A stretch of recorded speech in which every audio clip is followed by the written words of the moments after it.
taking out my hammock. So after these have been used for a while, they get super tight.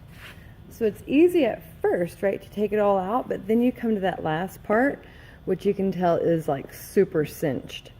So the key is just to kind of shimmy it around, shimmy this ring around, and it is best to use a ring for hammocks. Okay, once you get a little looser, then you want to take the tail part, you want to follow it and grab it right here. So you're not going to grab, you can't grab all of it, right, because it's so tight.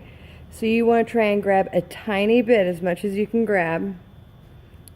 Okay, that's how much I grabbed.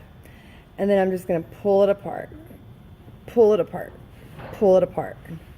So look how easy that is, just coming out like butter now.